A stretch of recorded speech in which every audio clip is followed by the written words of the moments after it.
반갑습니다. 직장에서 온 친구들은 굉장히 피곤할 거예요.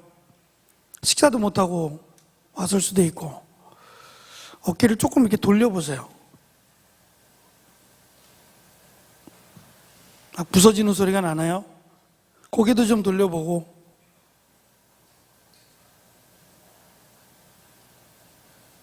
나는 젊어서 안 해도 돼 라고 하는 것 같은데 그렇지 않아요. 한번 해보세요. 가장 열심히 하는 이상호 집사님, 황명임 집사님 가장 열심히 해야 될 필요성이 확실하죠. 네, 40대 50대 화이팅. 20대 30대는 뭐 꿈쩍도 안 합니다. 전혀 피곤하지 않다는 거죠. 오늘 제가 페이퍼 한 장을 저 뒤에 놨었는데 지난 시간에 예고한 대로 그리스도에 대해서 지난 시간에 나눴고요. 오늘은 예수라고 하는 이름에 대해서 먼저 나누고 사도행전의 말씀을 나누겠습니다. 최근에 지금 상영하고 있는 영화가 있어요. 그죠? 보셨습니까? 누구 보신 분 있어요? 아직 못 보셨나요? 볼 예정인가요? 저도 아직 못 봤어요.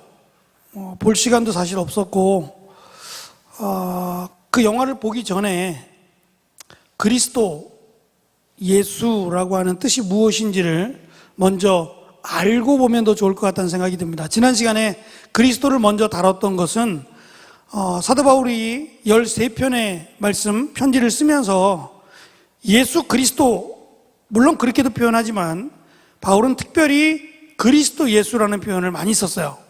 일보로. 그것은 예수라고 하는 이름은 굉장히 많아요. 우리가 김씨, 그러면 김씨성을 가진 사람들이 굉장히 많은 것처럼 예수라고 하는 이름을 굉장히 많이 선호했어요. 왜냐하면 예수라고 하는 이름은 여호수아라고 하는 이름과 같아요.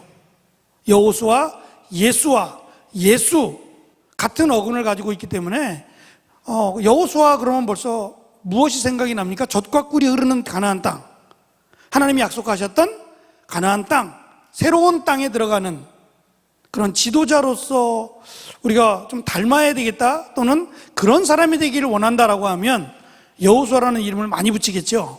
그러니까 여호수아 또는 예수라고 하는 이름이 유대인들 가운데는 상당히 많았다는 거예요. 그래서 간혹 역사적 예수에 대해서 관심을 갖는 사람들, 그러니까 예수가 역사적인 실존적인 인물이냐에 대해서 추적해 나가는 거예요.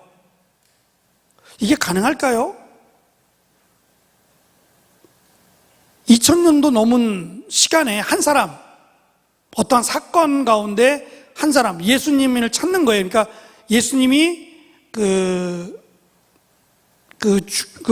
무덤 가운데 들어갔던 아리마대 요셉의 무덤을 찾거나, 근데 예수님은 이 땅에 계시지 않잖아요. 부활하셨기 때문에 흔적이 없죠. 땅에 묻혔다면 뼈를 통해서 DNA를 검사하거나 여러 가지 방법을 취해보겠지만 예수님은 이 땅에 존재하지 않으셨어요. 부활하셨으니까. 근데 어떻게 예수님의 시신을 찾겠다고 하는 건지, 어떤 사람들은 예수님의 세마포라고 해서 막 그런 거 보셨을 거예요. 예수님의 세마포라고 해서 예수님의 얼굴이 이렇게 생겼다, 예수님의 체형은 이럴 것이다 라고 추정해 가기도 합니다. 물론 그러한 노력은 참 대단해 보이지만 불가능한 얘기예요. 확인할 방법이 없어요. 더군다나 말씀드린 대로 예수라고 하는 이름이 굉장히 많은데 그 예수라고 하는 이름 중에 오직 우리가 믿는 그리스도 예수를 찾는다는 것은 이거는 불가능하다고 보시면 돼요. 그래서 어떤 사람이 예수라고 하는 이름을 가진 사람의 무덤을 발견했는데 그 무덤에 합장이 된 거예요. 부부가 같이 무덤에 들어가 있어요. 그래서 예수는 결혼했다. 이건 억지예요, 억지. 예수라는 이름이 많다는 거예요. 그 예수라는 이름이 많은 중에 특별히 그 이름을 예수라 하라. 이건 하나님께서 말씀하신 거예요. 그러니까 요셉에게는 만약에 아들을 낳으면 예수라는 이름을 붙이지 않아요. 마치 사가랴라고 하는 제사장, 사가랴가 아들을 낳게 될 텐데 그 아들을 사가랴라고 붙이는 거예요. 마치 1세, 2세, 3세 이렇게 붙여가듯이 사가랴라고 이름을 붙여야 되는데 요한이라고 서판에 썼잖아요. 그래서 사람들이 이게 뭐지? 왜 이런 이름을 이 아이에게 붙이는 거지? 라고 어리둥절했어요. 그리고 사가랴에게 가서 이 이름이 맞느냐고, 이 아이의 이름을 정말 요한이라고 하기를 원하느냐고. 그때 사가랴는 벙어리 신세를 져야 됐잖아요. 아무 말도 못하고 고개만 끄덕끄덕 했어요. 그래서 사람들이 이상하다라고 여기며 서판에다가 요한이라고 쓰자마자 사가랴 혀가 풀려서 말을 하게 됩니다.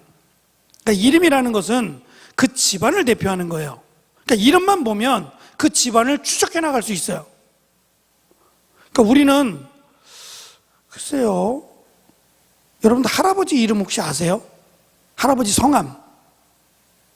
만약에 어릴 적에, 나이가 어릴 적에 아버님을 또는 부모님을 여인 친구들은 할아버지 이름을 알 방법이 없어요.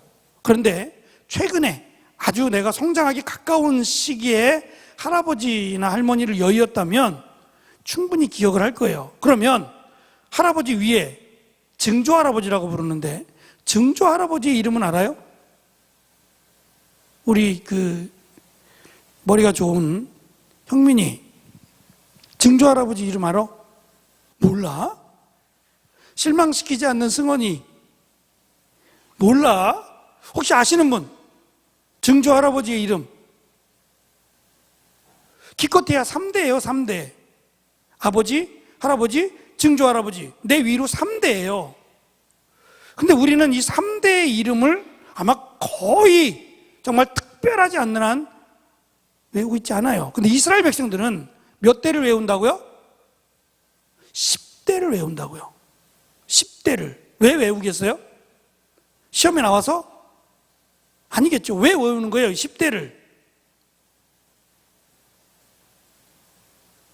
이스라엘 백성들은 그만큼 가정을 중요하게 여기기도 하지만 집안 또는 혈통을 중요하게 여깁니다.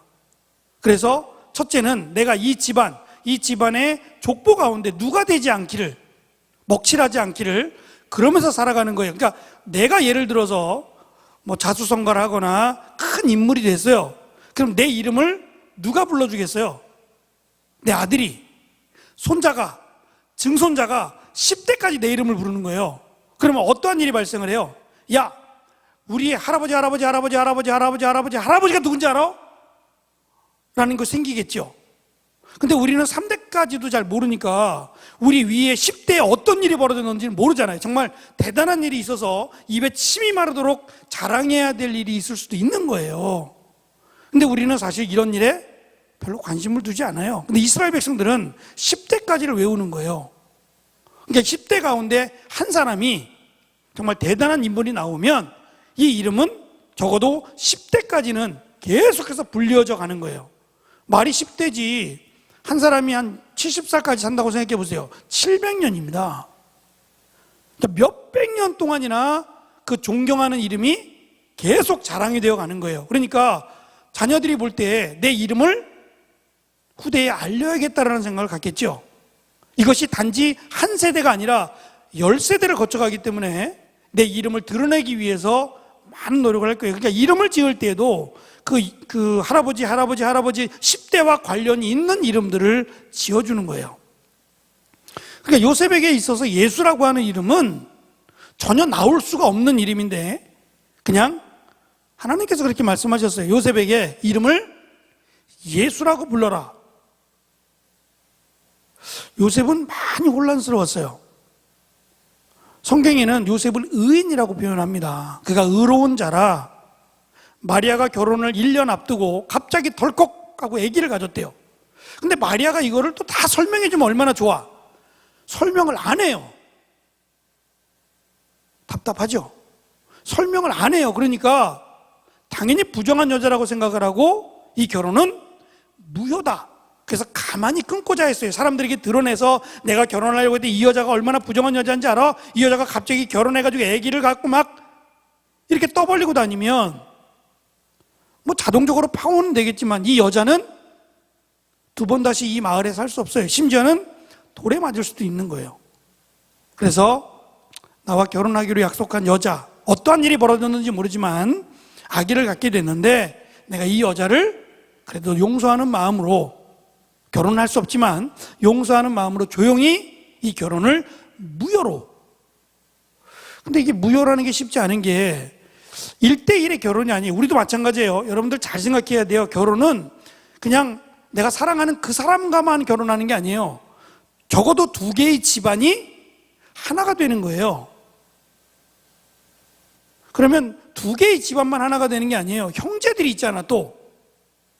그럼 그 집안의 형제들, 이쪽 집안의 형제들하고도 다 연결이 되어 가는 거예요. 그러니까 단순하지 않아요. 굉장히 복잡해져 가요. 둘만 좋으면 된다. 거기서 끝나지 않아요. 다 좋아야 돼요, 다. 다 좋아야 돼요.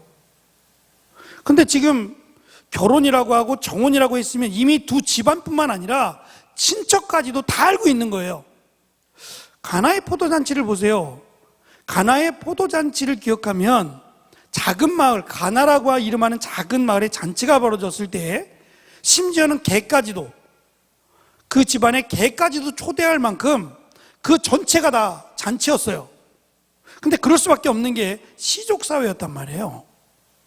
처음에 하나님께서 이스라엘 백성들에게 땅을 분할해 줄 때 어떻게 분할해 줬어요? 나이대로 분할해 줬어요? 성씨대로 분할해 줬어요? 아니죠. 지파별로 분할해 줬어요. 그러면 그 지파가 그대로 정착해서 살았다는 얘기니까, 우리 같으면 여긴 박씨, 여기는 김씨, 여기는 이씨, 이런 식으로 각 혈통들이 그 땅을 이루고 살았단 말이에요. 그러니까 가나라고 하는 곳에는 그 집안 사람들이 살고 있는 거예요. 대부분이 어릴 적부터 형제 자매, 친척, 혈연 관계로 맺어진 곳이 그 지역을 살고 있었기 때문에 잔치라고 하면 그 지역 사람들이 다 오는 거예요. 그럼 다 알고 있죠. 누구랑 결혼하며 그 집안이 어떠한 집안이며 이런 것들을 다 꿰고 있는데 갑자기 나는 결혼 못하겠습니다라고 말하면, 그렇게 말해서 끝날 일은 분명히 아니에요. 너희들이 알아서 해라, 그렇게 간단한 일이 아니었기 때문에 이거는 끊는다고 해서 끊어질 일은 분명히 아니었어요. 그래도 요셉은 자기가 할 수 있는 대로 가만히 끊고자 했다. 의로운 사람이었기 때문에 라고 설명을 해요. 근데 그 의로운 사람이었기 때문에 라고 설명을 해도 받아들일 수는 없는 거예요. 자신의 아이가 아닌 다른 남자의 아이를 덜컥 임신했다는 소식은 충격이 아닐 수 없어요. 어떻게 결혼하겠어요? 여러분 같으면 결혼하겠어요?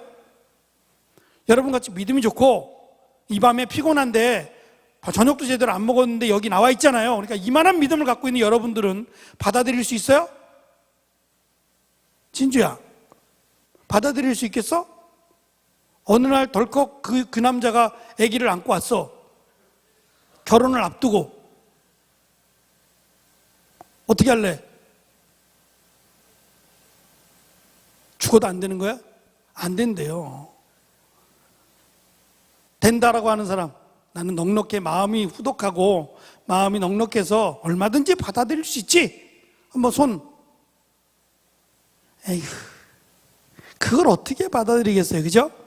그러니까 당연히 요셉은 의로운 사람이라고 표현하고 있지만 못 받아들이는 거예요. 더군다나 마리아가 설명하지 않잖아요. 설명하지 않는 게 아니라 설명하지 못해요. 이게 설명이 돼요?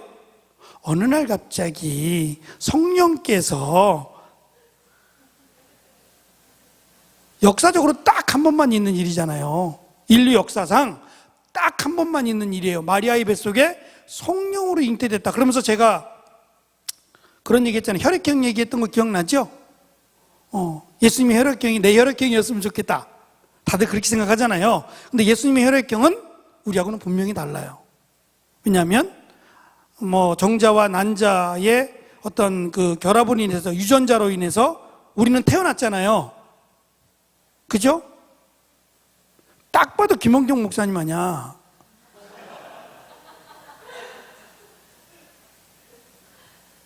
어디 가서 난 다리에서 주워왔을 거야, 절대 그렇게 생각할 수 없는 거지. 그 유전자의 힘이라는 것은 걸음걸이며 말하는 거며 심지어는 먹는 음식이며, 걷는 모습을 보면 형민이는 누가 생각이 나겠어? 걷는 모습만 보면 똑같다고.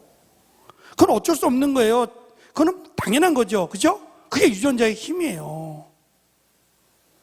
근데 예수님은 성령으로 잉태가 됐다라고 밖에 설명할 수 없는 거예요. 그러니까 요셉이 그걸 받아들일 수 없는 거예요. 더군다나 이름까지도 요셉이 아닌 예수라고 부르라 라고 했어요. 왜 그랬을까? 요셉은 어쩔 수 없이 그 이름을 받아들였어요. 근데 그 예수라는 이름을 왜 예수라고 부르라고 하셨을까라는 거예요. 이것이 단순히 예수라는 이름이 좋아서가 아니에요. 이미 구약에서부터 이스라엘 백성들이 포로로 잡혀간 게 구약이에요. 그러니까 땅을 차지했던 건 잠깐이고 적어도 몇백 년이 지나서는 계속 포로 생활을 하게 돼요. 바벨론, 아수르, 페르시아, 헬라, 로마에 이르기까지 계속해서 노예 생활을 반복해서 해요. 그리고 지금 예수님이 오셨을 때에는 로마의 노예로 살아가고 있었을 때였으니까 자유라는 것을 느껴보지 못하고 이미 수백 년 동안을 그렇게 살아왔어요. 그런데 그때 이스라엘 백성들에게 희망의 빛이란 전혀 보이지 않았을 그때의 희망의 메시지가 뭐였냐면 구원자라는 거예요. 구원자. 그러니까 이스라엘 백성들은 구원이 로마로부터의 구원, 페르시아, 아수르, 바벨론으로부터의 구원이라고 생각했지만 진정한 구원은 죄로부터의 구원이잖아요. 그러니까 자유를 얻는다고 해도 구원은 받을 수 없어요. 하나님께서 우리에게 원하는 것은 자유가 아니에요. 심지어 자유가 없다고 해도 구원은 받을 수 있어요. 예를 들면 북한에서 도저히 신앙생활을 할 수 없는 그런 어려운 삶 가운데 있다고 해도 내가 밤에 정말 불 꺼놓고 눈물 뚝뚝 흘려가면서 기도할 수 있다. 그건 받겠어요? 못 받겠어요? 정말 예수님을 믿는다면 구원 받죠. 그러니까 자유가 없어도 구원은 받는다고요. 근데 자유가 있어도 구원은 못 받아요. 예수를 믿지 못하면 구원을 받지 못한다는 거예요. 이거를 이해하지 못한 거예요. 근데 어찌됐든 그 포로 생활 가운데서 구원자를 보내주겠다라는 것이 선지자들을 통한 하나님의 약속이었단 말이에요. 여러분 이 페이지를 잠깐 보시면 나머지는 여러분들이 읽어보시면 되겠고, 중간에 70인역이라는 것은 히브리어로 된 구약을 헬라어로 기록한 건데, 70인역에서 구원은 특별히 구속하다, 남의 손에 떨어진 재산을 회복하다, 종종 지불에 의하여 물으다라는 의미로 해석이 되어 왔어요. 이사야, 그것도 예사야로, 원래 히브리어는 예사야인데 이것도 예수라는 뜻이에요. 이사야라고 하는 이사야서가 여호와는 구원이시다예요. 야라고 하는 이름이 하나님이고 엘이라고 하는 이름도 하나님이에요. 그러니까 엘리야 그러면 엘자가 두 개잖아. 엘야. 그럼 하나님은 유일하신 여호와라는 뜻이에요. 엘이나 야자가 전부 다 하나님을 상징하는 말이에요. 그러니까 예사야라는 말은 여호와는 구원이시다라는 뜻이에요. 그래서 구원하시는 여호와에 대한 말씀이 이사야서에 가장 많이 등장하는 것이 그 때문이다라는 거예요. 그리고 우리의 죄를 구원하기 위해 이 땅에 오신 여호와이신 예수의 이름이 히브리어로 예사, 구원이란 뜻이에요. 그러니까 그 이름을 예수로 하라. 그 이름의 뜻은 구원이에요. 그러면 예수라는 이름을 부르면서 무슨 생각하겠어요? 제자들이 예수님이라고 부르면서 무슨 생각하겠어요? 우리를 로마로부터 또는 병으로부터 우리를 건져달라는 거 아니겠어요?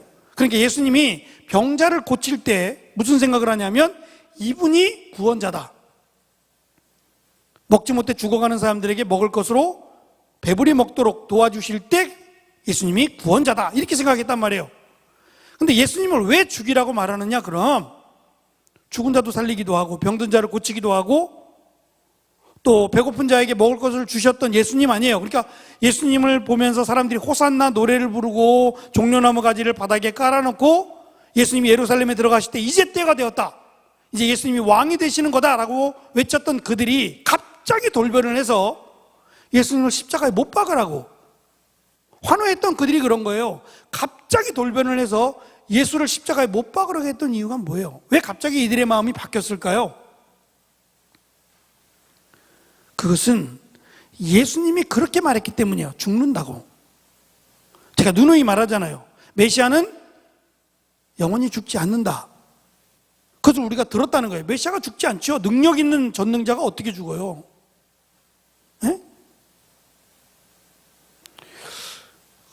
언제부턴가 사람들이 지치고 힘들고 어려울 때면 나타나는 게 있어요.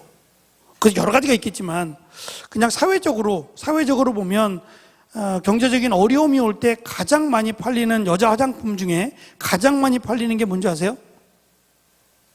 경기가 어려우면 가장, 그렇죠, 아시네요. 립스틱이에요. 그거 하나만 바르면 된다는 거지. 그러니까 비싸서 못 사도 요거 하나만 딱 사면 얼굴이 확 띄는 거죠. 다른 거는 아껴 쓰고 입술만 뻘거면 되는 거지. 네? 그러면 여자들은 그렇다고 치고 남자들에게 있어서 경제적인 어려움이 올 때 남자들이 가장 즐겨하는 게 뭐가 있을까요? 요거는 분명히 해야 돼. 다른 건 안 해도 요거는 반드시 사야 돼. 병더가 뭐가 있을까? 경기가 어려울 때 내 돈이 정말 박봉이야, 너무 없어, 다 살 수 없고 화장품도 살기가 힘들어, 이거 갖고는. 그럴 때 요것만은 사야 되라고 하는 게 있다면 뭐가 될까요?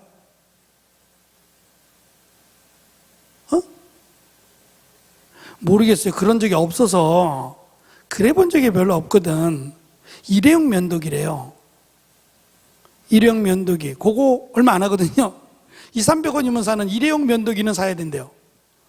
그거만 깎아놓으면 된다고 생각하는 거죠. 경기가 어려울 때는 말이죠. 그리고 어려울 때면 다른 장사는 다 안 되고 먹는 장사만 된대요. 특별히 비싼 건 안 되고 가격이 저렴한 것만 된다고 합니다. 그거는 경기가 어려울 때의 일이에요.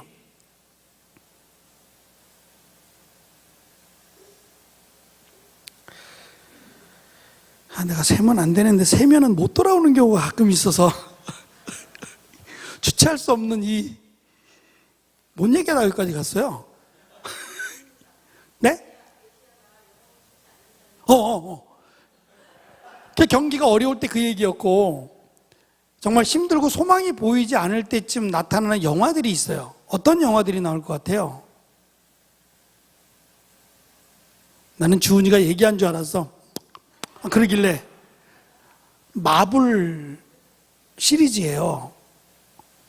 예를 들면 스파이더맨, 슈퍼맨, 최근에 원더우먼 같은 이 초인적인 힘을 가진 사람들이 나타나서 우리를 위로해요.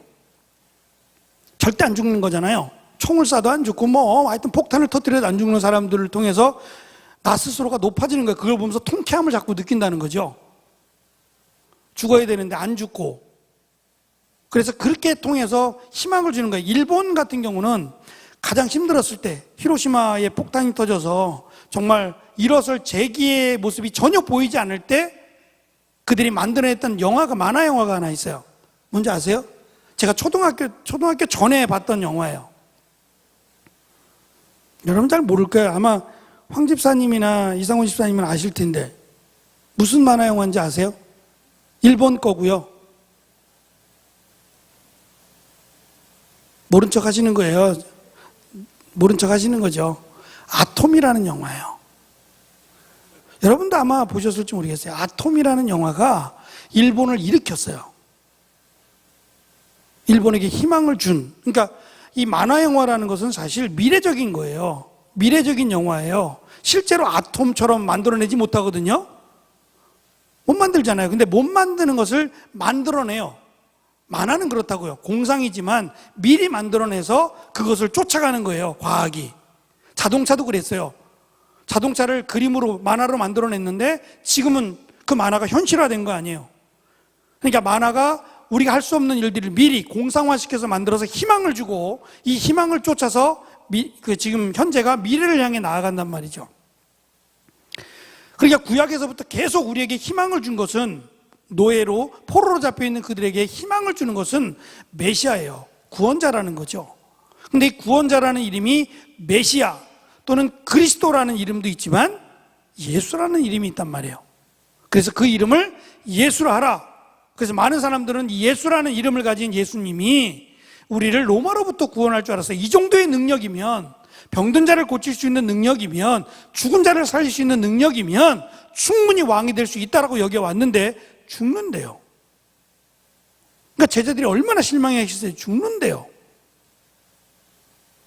그리고 죽는다는 것이 현실화돼서 이스라엘 백성들은 예수를 죽이라고 말하는 게 너무 실망이 크니까 그냥 죽이라고, 그것도 그냥 죽이지 못하고 우리를 반역한, 우리를 너무 들뜨게 했다가 좌절하게 만들었기 때문에 십자가에 달려 죽이라고까지 말하게 됩니다. 나머지 내용들을 여러분들이 읽어보시면 되겠어요. 그래서 예수라고 하는 이름은 그냥 만들어진 이름이 아니라 이미 수백 년 전부터 예수라고 말하진 않았지만 예수라는 이름의 뜻을 가진, 구원자라고 하는 이름의 뜻을 가진 메시아가 올 것이다 라고 계속 선지자들을 통해서 예언을 했고, 그 예언이 이루어졌다라는 것을 이름만으로도 알 수 있는 건데, 이미 그들이 갖고 있던 생각과 성경이 말씀하는 것과는 견나가 있었어요. 죄로부터의 구원을 하나님은 약속하셨는데 이스라엘 백성들은 죄로부터의 구원이 아니라 로마로부터의 자유를 기대하고 있었기 때문이죠. 그러니까 가려져 있었어요. 이 선입관이라는 게 얼마나 무섭겠어요. 그 중에 대표적인 인물이 오늘 우리가 살펴보게 될 사도행전 9장부터 이제 정식으로 등장하게 되는 사울이라고 하는 이름을 가진 사람이에요. 역사학자들은 이렇게 표현해요. 기독교인이 될 가능성이 전혀 없는 사람을 뽑으라면 그는 단연코 사울이다. 사울이 다소라고 하는 길리기아라고 하는, 그러니까 이스라엘 백성들이 살고 있었던 그 이스라엘 땅이 아닌 섬이에요, 섬. 섬이라고 하는 길리기아라고 하는 그 땅에 다소라고 하는 곳에서 태어났거든요. 그런데 사울은 태어나면서 시민권을 갖고 있었어요. 유대인이에요. 이스라엘 백성들이에요. 근데 어떻게 로마의 시민권을 가지고 태어날 수 있을까요? 우리가 예를 들어서 미국의 시민권을 가지려면 어떻게 해야 돼요? 이민을 가면 되죠. 그럼 이민을 가면 바로 시민권이 나와요? 안 나와요. 시민권이 안 나와요. 시민권 받기가 굉장히 어려워요. 그런데 나는 어려운데 내가 이민을 갔어요. 그런데 나는 이 시민권을 받기가 어려워요. 근데 내 자식은 시민권을 받기가 쉬울 수 있어요. 어떻게 하면? 미국에서 태어나면 시민권을 받아요. 그래서 그런 일도 있었어요. 이제 곧 아기를 낳을 때가 됐는데 비행기를 타요. 비행기를 타고 한국을 벗어나서 미국을 향해 가는 비행기 안에서 아기를 낳으면 이 아기는 어떤 시민권을 갖게 돼요? 영주권. 미국이죠, 미국. 그래서 일부러 아기를 미국에서 낳는 경우도 있었어요. 그 시민권 하나 받으려고. 근데 로마의 시민권을 어떻게 바울이 갖게 됐을까? 바울의 아버지 이름은 소개되지 않아요. 이름도 밝히지 않습니다. 그런데 그 역사적 문헌에 의하면 바울이 똑똑했으니까 바울의 아버지도 율법사였을 거라는 거예요. 근데 포로로 잡혀가게 된 거예요. 일단 길리기아로 갔다는 것 자체가 포로로 잡혀간 거니까 포로로 잡혀가 살면서 똑똑해요. 굉장히 똑똑하고 그 지식이 많으니까 가르치는 일을 했다는 거예요. 뽑아서 로마가 했던 일이 그런 거예요. 유능한 사람들은 다 뽑아서 가르치는 일로 삼았어요. 로마가 했던. 그래서 길리기아에서 똑똑하고 또 지식이 많았던 사울의 아버지를 불러다가 노예였었는데 노예에게 가르치는 일을 맡겼다는 거예요. 근데 너무 잘 가르치니까 자유인을 줬다는 거예요. 일단 노예에서 벗어나 자유인이 되면 그 자유인이 낳은 자식은 시민권을 갖게 돼요. 그런데 이 자유인이 되기 위해서 어떠한 일이 있어야 되느냐면 지금 우리가 올림픽이라는 것이 그때 생긴 거예요. 그러니까 로마가 자기들의 힘을 키우기 위해서 인재를 등용할 수 있는, 우리 같으면 어떤 제도가 있죠? 시험 보는 제도가 있어요. 장원급제라는 말 들어봤죠? 그러니까 장원급제 시험을 봐서 장원급제한 사람들을 등용시키는 거 아니에요. 근데 로마는 이런 것도 있지만 오히려 이것보다는 어떤 싸움을 통해서 전쟁을 잘하는 사람들을 키워내는 일을 했어요. 이것이 올림픽이에요. 이게 올림픽의 시초가 됩니다. 그래서 각 마을마다 에베소면 에베소, 갈라디아면 갈라디아에서 환경이 좋고 그것이 형성이 되면 거기서 올림픽을 개최를 시켜버렸어요. 그 최소한 3년에 한 번씩은 올림픽을 치르게 되는데, 그때 노예였던 사람이, 노예로 뽑혀온 사람이 올림픽 경기를 통해서 우승을 하게 되면 우리가 돼지고기를 삶을 때 비린내 나지 말라고 넣는 게 있어요. 이파리인데 봤어요? 봤어? 용현이는? 그 정육점 가면 보여달라 그래. 보여줄 거야. 월계수 잎이에요. 그 말린 건데, 월계수 잎 말리지 않은 상태도 인터넷으로 보면 다 나와요. 이제 그것을 말린 거예요. 근데 이 말린 거니까 이렇게 좀 만져보면 부서져요. 부서져서 그냥 없어져 버리는 거예요. 근데 어쨌든 이 이파리가 향이 있어서 오랫동안 보존이 돼요. 근데 이 월계수 잎이 상징하는 게 향 때문이에요. 향. 썩지 않게 만드는 향 때문에 월계수 잎을 영원하다고 생각한 거예요. 그러니까 이파리가 항상 파래요. 항상 파라니까 마치 이파리 안에 뭐가 들어있는 것처럼 생각을 해서 이 월계수 잎으로 그냥 묶은 거예요. 묶어서 월계관이라고 하는 걸 만들었어요. 아무것도 없어요. 그냥 이파리를 엮어가지고 머리에 씌워주면 이것이 마치 왕관인 것처럼 승리자에게 이걸 씌워줬어요. 그러니까 이것을 어떻게 하겠어요? 갑오로 물려주겠죠? 이것이 얼마나 대단한 영광이에요. 근데 이 대단한 영광인 월계수 잎이 10년이 지나가면 어떻게 되겠어요? 아무리 보존을 잘한다고 해도 말라버리죠. 말라버려서 부서지고 사라져버리는 거예요. 아무리 잘 보관한다고 해도.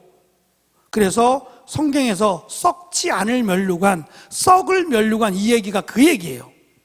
아무리 면류관을, 월계수 잎으로 면류관을 받았다고 해도 10년이 지나가면 다 썩어버린다는 거예요. 없어져 버린다는 거예요. 근데 그것을 받기 위해서 얼마나 노력하겠어요?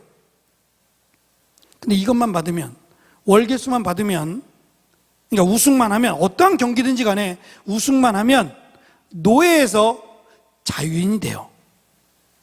그러니까 죽자 사자 하는 거예요. 목숨 걸고 이거 받도록 하는 거예요. 그러면 자유인이 되고 내가 결혼해서 아이를 낳으면 이 아이는 시민권을 갖게 돼요.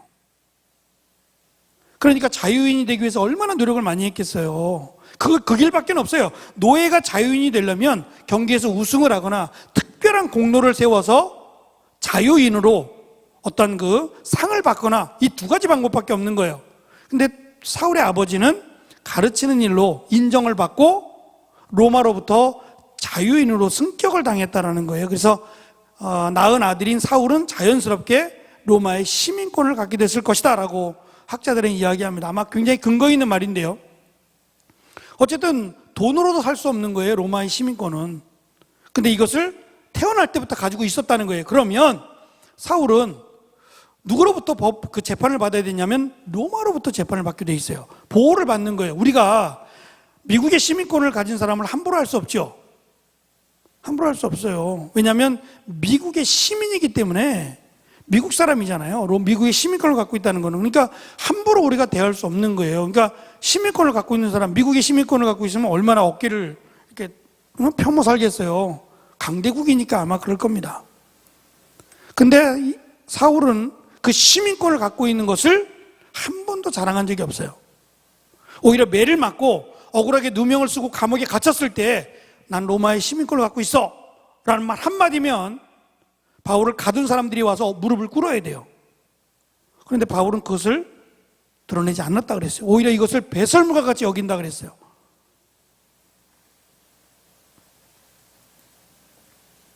자기가 살아가는 목적은 로마인으로 살아가는 것이 목적이 아니었기 때문이에요. 그래서 누가는 사도행전을 기록한 누가복음과 사도행전을 기록한 누가는 이 사울의 계종, 사울이 예수님을 믿었다고 그리스도인이 됐다라는 것을 3번에 걸쳐 설명을 해요. 지금 우리가 읽어야 될 사도행전 9장 1절부터 19절 그리고 22장, 26장에 걸쳐서 3번씩이나 바울이 그리스도인이 됐다라는 것을 강조합니다. 그러니까 그만큼 중요하다는 거예요. 그러면 바울은 어떻게 해서 그리스도인이 됐을까? 어떠한 계기로, 무엇을 계기로 그리스도인이 됐을까요? 누가 바울을 전도했을까요? 전도했어요. 근데 바울은 그것을 전혀 귀담아 듣지 않았어요. 오히려 그것 듣고 화가 나서 기독교인들을 없애려고 했던 사람이 사울입니다. 사울을 개종시킨 것은 누가 개종을 시켰냐면 예수님이 그랬어요. 예수님이 직접. 사울이 다메섹으로 올라가는 길가에서 갑자기 눈이 멀어요. 너무도 빛난 빛이 사울의 눈이 먼 건 아니에요. 잠시 앞을 보지 못하게 된 거예요. 그럼 아무것도 할 수 없는 거잖아요. 어디를 가요?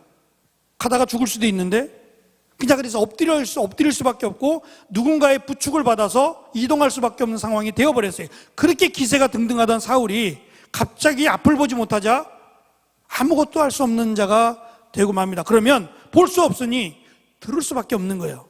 그때 예수님께서 하셨던 말씀이 뭐냐면 사도행전 26장 14절에서 사도 바울은 그런 말을 해요. 가시채를 뒷발질하기가 내게 고생이구나 라는 말을 썼어요. 성경의 기록대로 하면 그래요. 이게 무슨 말이냐면 가시채라는 말을 그렇게 해석을 해요. 소는 사실 목이 짧아서 뒤를 돌아볼 수는 없어요. 근데 옆을 바라보면 이 땅을 이게 똑바로 이렇게 밭을 갈 때에 소가 옆을 바라보면 길이 다른 데로 가잖아요. 그래서 똑바로 가라고, 옆에 보지 말고 똑바로 가라고 소를 이렇게 쿡 찌르는 게 있어요. 우리 같은 워라고 말하면서 소를 이렇게 쿡쿡 찌르는 이것을 가시채라고 불렀다는 거예요. 좀 이상해지죠? 해석이. 예수님을 쿡쿡 찔렀다는 거예요, 뭐예요? 이것은 우리는 이해할 수 없는 속담이에요. 가시죄를 뒷발질하다라는 것은 속담이에요. 근데 이걸 억지로 해석하다 보니까 나오는 건데 이게 무슨 말이냐면 그때 당시, 그러니까 예수님 당시, 사도 바울 당시에는 땅을, 영역을 차지할 때 이 영역 앞에 이 땅이 있잖아요. 땅은 길을 중심으로 나눠지게 되는데 이 길 앞에 편말을 하나 걸어놔요. 편말을 딱 하나 세워놔서 사람들이 보고 여기서부터는 누구누구의 땅입니다 라고 편말 하나 꽂잖아요. 그러면 이 땅은 임자가 있는 땅이니까 함부로 들어갈 수 없어요. 양을 치다가 이 땅에 들어가서 꼴을 먹일 수도 없는 거예요. 남의 땅이 돼버렸으니까. 그렇다고 해서 뭐 철조망을 친 것도 아니에요. 뭐 그럴 만한 것도 없었으니까 그냥 편말 하나만 딱 세워놓으면 돼요. 제가 그 길 얘기를 한 적이 있을 거예요. 길이라는 것은 지금처럼 이정표가 많은 게 아니에요. 그냥 이정표 하나만 딱 바라보고 수십 킬로를 그냥 갈 수도 있어요. 그래서 이정표가 예를 들어 거꾸로 잘못됐다 그러면 그 이정표를 믿고 가다가는 큰 위험에 빠질 수도 있다는 거예요. 근데 바람이 불 수도 있잖아요. 풍랑이 일 때도 있고 하니까 바람이 불고 그러면 이정표가 사라져 버릴 수도 있고 편말이 이쪽을 가리키고 있던 편말이 바람이 불어가지고 이렇게 될 수도 있는 거 아니에요. 그러면 내가 가고자 하는 반대 방향으로 가는 거예요. 밤새도록 가도 내가 원하는 데 도착할 수 없어요. 그래서 이동하는 사람들은 혼자 가지 않아요. 무리가 지어서 갑니다. 무리가 지어서. 왜냐하면 누군가 가다가 이 길이 아닌데라고 말하면 빨리 돌아올 수 있는 확률이 혼자보다는 여러 사람이 있기 때문에, 또는 그들 가운데는 별을 보는 사람이 하나 있어요. 별이라는 것은 우리로 말하면 북두칠성 같은 거예요. 그 별을 따라가면 어디를 간다라고 하는 반드시 지켜지는 별이 있으면 그 별을 보는 사람들이 그 무리 가운데 있어서 그를 중심으로 해서 이동을 합니다. 뭐 나침반이 없었으니까. 근데 그 이정표가 잘못되면 어쨌든 큰 위험이나 공경에 처하게 돼요. 그런데 여기서부터는 누구의 땅입니다라고 편말을 딱 박아놨는데 내가 싫어. 이 사람이 정말 싫어요. 그러면 어떻게 하겠어요? 편말을 슬그머니 차. 그러니까 편말을 꺾어버려. 그럼 여기가 주인이 없는 땅이 돼버리고 말아요. 그럼 폐허가 됩니다. 지금 그 얘기를 하는 거예요. 많은 사람들이 가야 될 길, 이 길로 가면 천국입니다 라고 표지판을 딱 박아놨는데 이 표지판을 발로 차버렸어요. 사도 바울이 아니지, 사울이 이 표지판을 발로 뻥 차서 많은 사람들을 어디로 인도하는 거예요? 지금 자기는 천국으로 인도한다고 말하고 있지만 실제로는 자기 백성 이스라엘을 죽음으로 몰고 가고 있는 거예요. 이 말이에요. 가시채를 뒷발질했다는 말은 마치 발로 뻥 차서 이 주인을 나쁘게 하기 위해서 이 땅을 훼손시켜서 못 쓰게 만드는 것처럼 이쪽으로 가면 천국입니다라고 하나님이 가르쳐준 편말을 발로 차서 꺾어버렸다는 거예요. 꺾어버리고 많은 사람들을 반대로 죽음의 길로 몰고 가고 있다라는 내용이 지금 가시체를 뒷발질하느라 고생이구나라는 표현을 썼어요. 사도 바울은 깜짝 놀랐을 거예요. 오히려 자기는 목숨을 걸고 내 모든 것을 걸고 이스라엘 백성들을 사랑해서 여기까지 왔고, 로마로 가 살아야 되는데 로마로 가지 않는 거예요. 이스라엘로 와서 로마의 시민권이 있음에도 불구하고 이스라엘 백성들을 율법을 통해서 또는 자기가 알고 있는 어떤 내용들을 통해서 이스라엘 백성들을 하나님께로 천국으로 인도하는 일에 귀하게 쓰임을 받겠다라고 해서 왔단 말이죠. 근데 실제로 그것은 하나님을 대적하는 일이 되고 말았어요. 그래서 사울은 나중에 그 이름을 바울로 고쳤다 그랬잖아요. 가장 작은 자, 헬라식 이름인 바울로 고쳐 부르면서 만삭되어 나지 못한 나, 그리고 도저히 구원받을 자격이 없는 맨 마지막에 있는 나에게까지도 하나님의 은혜를 베푸셨다고 말을 해요. 그러니까 죄인 중에 괴수라는 말이 그것 때문에 나온 말이에요. 자기는 그냥 죄인이 아닌 거예요. 모든 사람들을 죽음의 길로 인도했던 사람. 얼마나 큰 죄예요 이게. 잡아 가두는 이 정도의 죄를 말하는 게 아니에요. 사울은 많은 사람들을 지옥으로 가게끔 만들었다는 거예요. 자기가 잘못해서 율법을 가르치고자 하고 할례와 혈통 이것을 중심으로 해서 이스라엘 백성들을 다 지옥으로 끌고 가고자 했기 때문에 죄인이다. 그리고 그 죄인 중에도 내가 가장 큰 죄인 괴수다라고 말을 했다는 말이에요. 그런 자기를 긍휼히 여기셔서 사도 바울로, 사도로 삼으셨다는 거예요. 그냥 구원시켜 주신 것도 감사한데 자기를 사도로 삼아주셨다는 거예요. 여기서 문제가 발생을 해요. 사도라는 것은 우리가 알고 있는 사도, 베드로, 사도 요한, 이렇게 사도라는 이름을 부르는 사람들은 기준이 있어요. 첫 번째 기준이 뭐냐면 예수님과 함께 3년을 같이 있었던 사람, 그리고 예수님의 죽음을 보고 부활을 본 사람, 이것이 기준이에요. 이런 사람이 사도가 되는 거예요. 마띠아를 뽑을 때 그랬다는 거예요. 한 사람 가룟 유다가 죽었죠. 자살해서 죽었잖아요. 죽고 나서는 11명이니까 한 명을 채워야 돼요. 근데 이 채울 때의 기준이 그거였단 말이에요. 3년 동안 예수님과 함께 있었던 사람, 그리고 예수님이 십자가에 달린 것을 본 사람, 부활한 것을 본 사람, 이 세 가지가 기준이었어요. 자, 바울은 여기 해당이 돼야 안 돼요? 아무것도 해당이 안 돼요.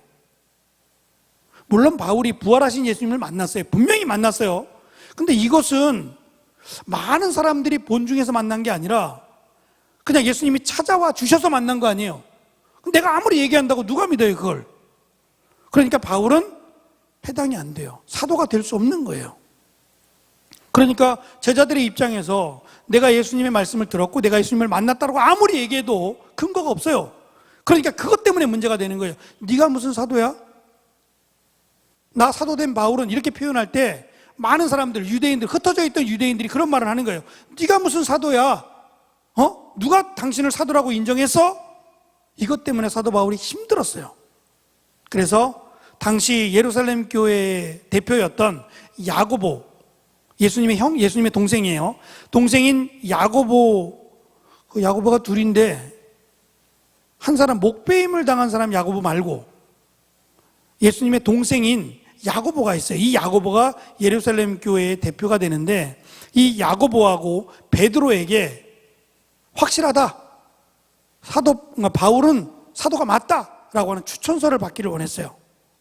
그래서 몇 번씩이나 야고보와 바울을 찾아가려고 했다라는 것이 사도행전에 기록되어 있어요. 근데 막으셨어요. 못 가게 막으셨어요. 그거 있으면 편하게 할 텐데 하나님이 막았다 그랬어요. 못 가게, 그 추천서를 못 받게 막으셨다 그랬어요. 나중에 바울이 깨달아요. 왜냐하면 추천서가 중요한 게 아니라 하나님이 함께하는 게 중요하다는 거예요. 오히려 추천서 때문에 하나님을 믿지 못한다면, 하나님을 신뢰하지 못한다면 그게 더 아니라는 거죠. 그래서 일부러 막으셨다라는 표현을 씁니다. 또 한 가지는 어차피 바울에 대한 내용이 나왔으니까 바울은 육체의 가시라는 표현을 썼어요. 그 육체의 가시, 이게 가시라고 번역은 했지만 실제로 말뚝이에요. 천막을 칠 때 지금은 쇠로 된 게 있지만 그때는 쇠가 없었을 때니까 나무를 깎아가지고 뾰족하게 나무를 깎아서 땅에다 박았던 말뚝이 있어요. 여러분 손목보다 더 큰 건데 손목보다 훨씬 더 큰 말뚝을 땅에 박아서 묶은 거예요, 천막을. 그런데 이 말뚝이 내 가슴에 박혀버렸다는 거예요. 육체의 말뚝이라는 거예요. 얼마나 고통스러웠겠어요. 이것이 어떤 사람들은 바울이 이 밝은 빛을 받기 때문에 이때 생긴 안질이다라고 말하는 사람이 있어요. 그래서 눈물이 질질 흐르고 눈앞에 있는 것도 잘 확인할 수 없었다는 거예요. 누가 누군지도 잘 볼 수 없었다. 너무 눈 때문에 고통스러웠다. 안질이라고 말하는 사람이 있고, 또 한 사람은 바울이 많이 맞았어요. 40에 가만매예요? 40에 하나 가만매입니까? 이거를 몇 번에 걸쳐서 맞았으니까 죽을 만큼 맞은 거예요.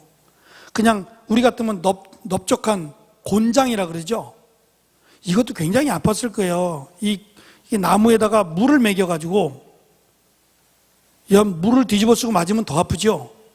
이 물 먹인 나무에다가 곤장을 친 거거든요. 넓게 해서 엉덩이를 치면 엉덩이가 다 터져요.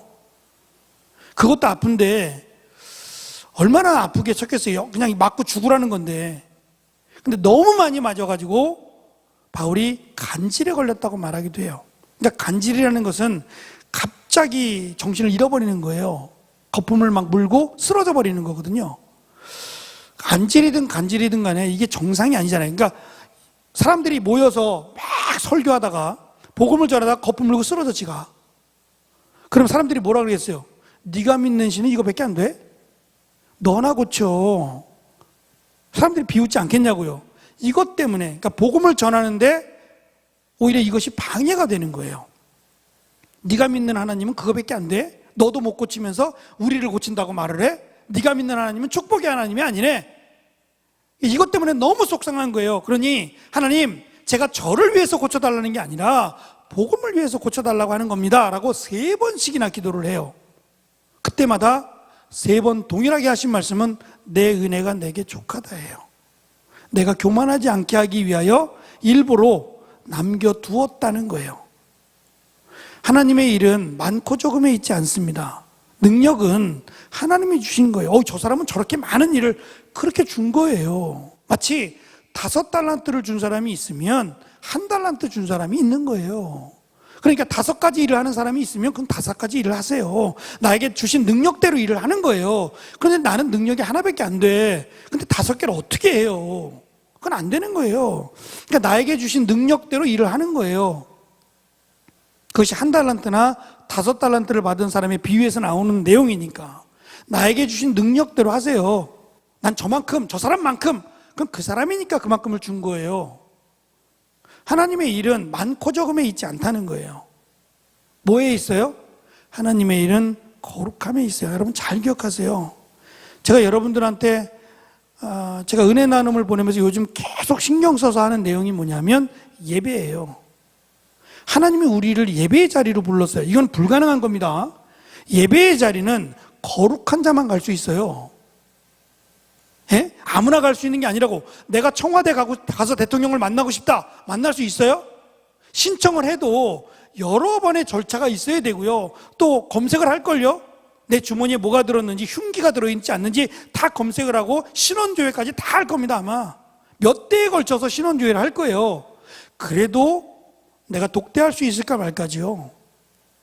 근데 대통령을 만난다는 게 얼마나 큰 영광이에요. 가문의 영광일 수도 있지요. 그런데 아무나 부르지 않아요. 혹시라도 제가 그만한 현격한 공을 세웠다면 저를 부를 거예요. 하나님께서 우리를 예배의 자리로 불러요. 예배라는 것은 하나님을 만나는 자리거든요. 근데 하나님께서 우리를 예배의 자리로 불렀다는 게 어떠한 의미겠어요? 내가 그만한 자격이 있어요? 아니잖아요. 어찌 보면 정말 나는 하나님 앞에 갈 수 없어요. 여전히 믿는다고 말하면서도 죄악 가운데 살아가고 있고 이 더러운 세상 가운데 묻혀 살아가고 있잖아요. 몸부림은 치고 있지만 말이죠. 거룩하다고 말할 자신이 있어요? 내가 오늘 하루 동안 살아가면서 내 생각이나 내 언어나 이 모든 것들이 나는 하나님 앞에 갈 자격이 있어 라고 여러분 생각하세요? 저는 그러지 못해요. 그런 우리를 하나님 만나 주시겠다고 예배의 자리로 우리를 초대하셨단 말이에요. 그게 결혼의 비유예요. 우리를 초대하셨단 말이에요. 자격이 없는데도 불구하고 이 얘기는 만나 주겠다는 거예요. 그럼 예배가 이루어지는 곳, 하나님을 만난 자리에서 어떤 일이 벌어져요? 그냥 만나고 끝이에요? 아니에요. 우리가 있어야 될, 정말 있어야 될 자리는 하나님 아니에요. 마치 에덴 동산과 같이 하나님 안에 있어야 되는 것이 가장 축복이란 말이죠. 인간이 누릴 수 있는 가장 축복은 하나님과 함께 하는 거고 하나님을 만나는 거예요. 그 자리가 예배의 자리란 말이에요. 우리가 시간을 정해놓고 하나님을 만나는 그 자리에 우리를 부르셨는데 우리는 그걸 별로 중요하게 여기지 않아요. 때로는 늦게 와요. 그래서 예배가 실패하면, 예배가 잘못되면 다 잘못된 겁니다. 여러분, 예배에 올 때는 그냥 오면 안 돼요.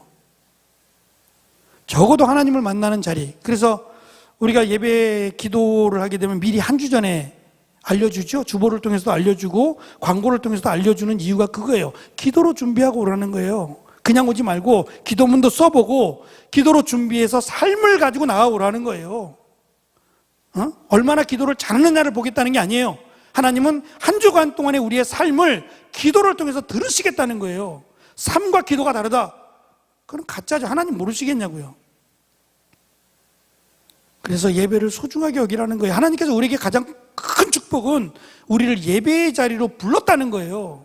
한국이 축복받은 건 그거예요. 예배가 많아요. 너무 많아. 예? 외국에 비해서 정말 많아요. 근데 우리는 많다라고 뭐라 그러지만 실제로 하나님을 많이 만날수록 그게 진짜 축복이란 말이에요. 한국이 이만큼 성장할 수 있었고 이런 축복을 이루어온 것은 예배가 많았기 때문이에요. 사실은 새벽에도 만나요. 수요일도 만나고 금요일도 만나고 여러 번의 예배를 통해서 하나님을 만나는 자리가 많단 말이에요. 그 만나는 자리를 통해서 하나님 만나고 끝나냔 말이에요. 우리가 오랜만에 부모님을 만났어요. 사랑하는 부모님을 만날 때 부모님이 왔니? 그러고 끝나요? 반대로예요. 여러분 그걸 잘 모를 수도 있는데 저는 이제 부모가 된 입장에서 그 막내가 지금 군대를 가서 28일인가요? 28일 날 퇴소를 해요. 훈련소에서. 그러면 지금 얘도 그렇게 생각할 거예요. 꼭 오시겠지? 그날은 꼭 오실 거야. 요것만 생각하고 맛있는 거 갖고 오세요. 뭐 크리스피 뭐 도너츠? 요거 꼭 사다 주세요.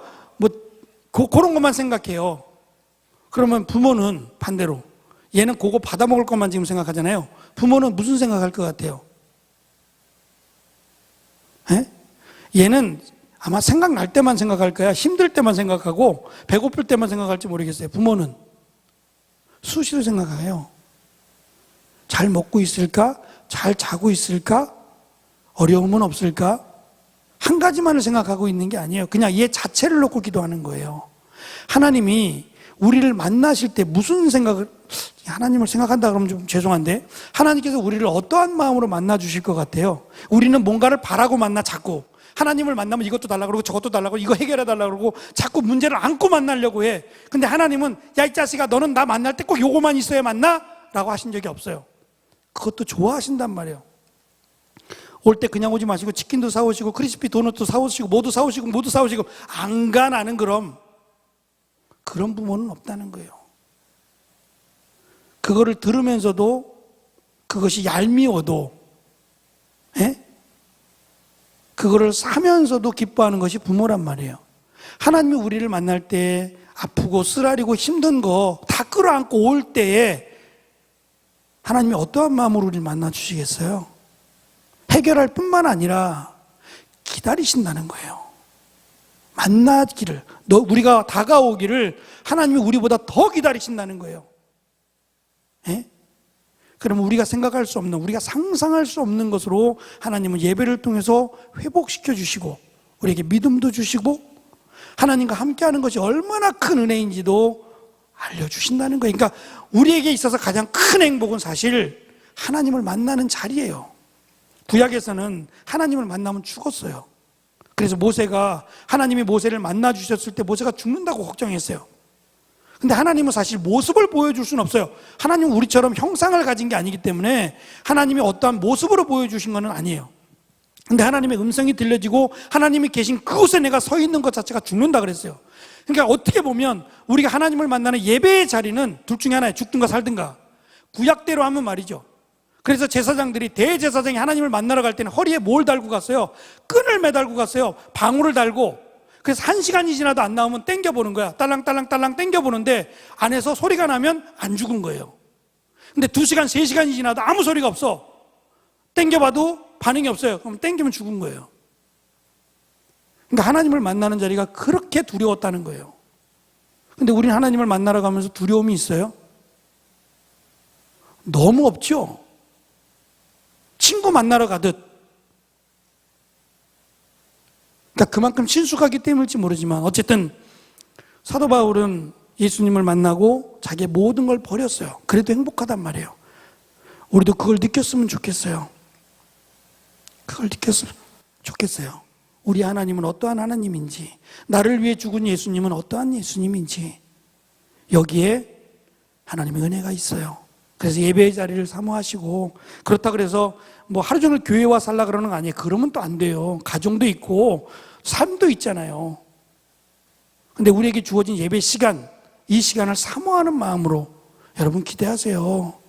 그리고 지금도 새벽에 가끔씩 청년들 몇 명이 나와요. 쉽지 않죠? 새벽에 첫 시간을 깨운다는 것 쉽지 않아요. 예? 목사님들도 쉽지 않은 거예요, 사실은. 그래서 새벽 기도만 없으면 목회하겠다 그러신 분들도 많아요. 근데 좀 일찍 자면 돼. 한 10시쯤 자면 새벽에 일어날 수 있어.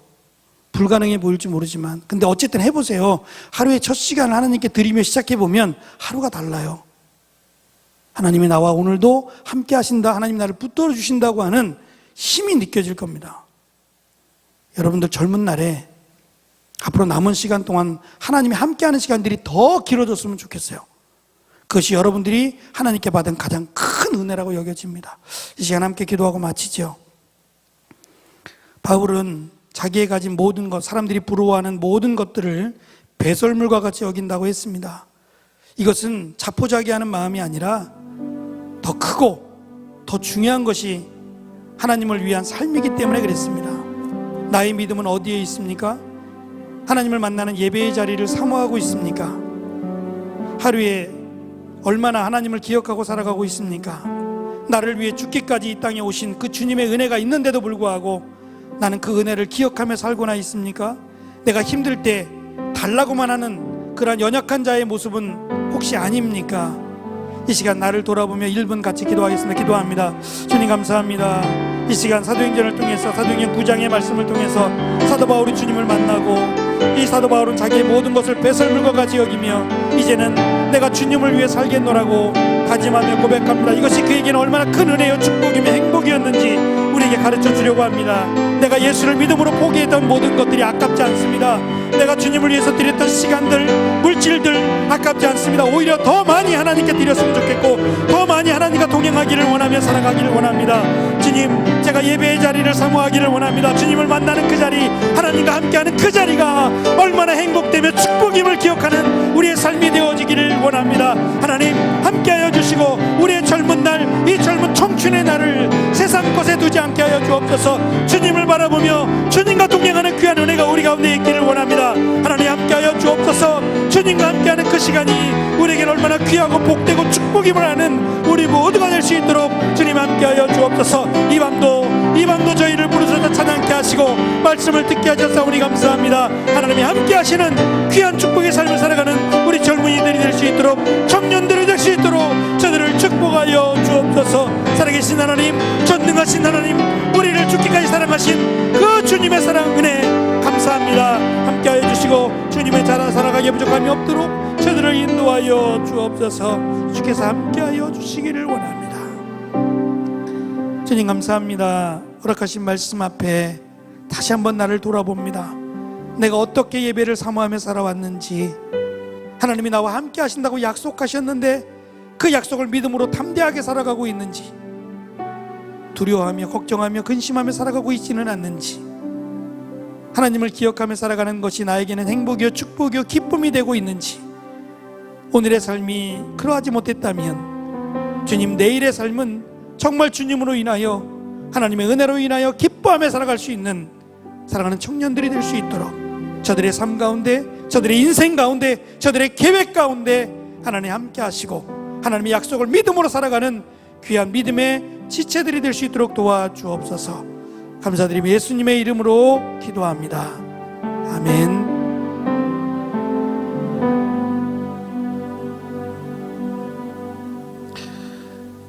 수고하셨습니다. 오늘은 여기까지 하겠습니다.